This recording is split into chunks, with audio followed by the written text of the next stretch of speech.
wonderful sight, Keith. I bet you don't get some sick of seeing that sight. I never do. That kind of image never grows there. It's amazing to see the two aircraft flying together, something none of us ever dreamed would be possible, but thankfully came together this year. And tell us about the background behind the naming of your aircraft. Our aircraft is known as the Mynarski Memorial Lancaster, and it's dedicated to the memory of a Canadian air gunner by the name of Andrew Mynarski, who came from Winnipeg, Manitoba.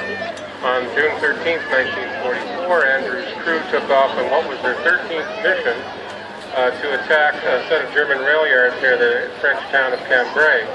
On their way to the target, the aircraft was attacked by a German night fighter, and 3 cannon shells struck the aircraft, one setting fire to a hydraulic line in the aft part of the fuselage.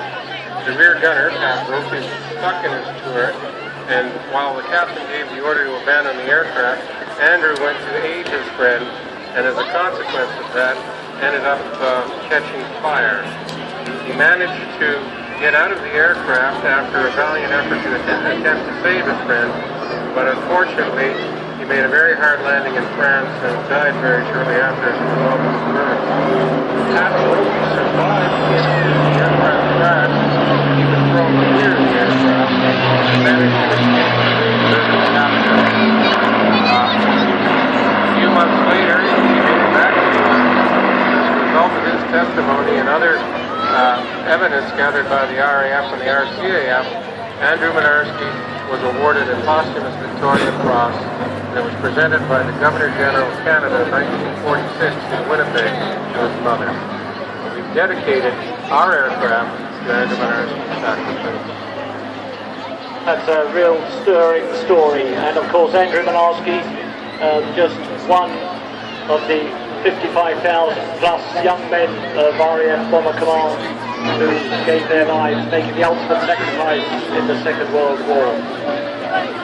And it's strange to think that of the some 7,300 Lancasters that were manufactured, almost half of which were actually lost on operations in the Second World War, these are the only 2 airworthy examples left.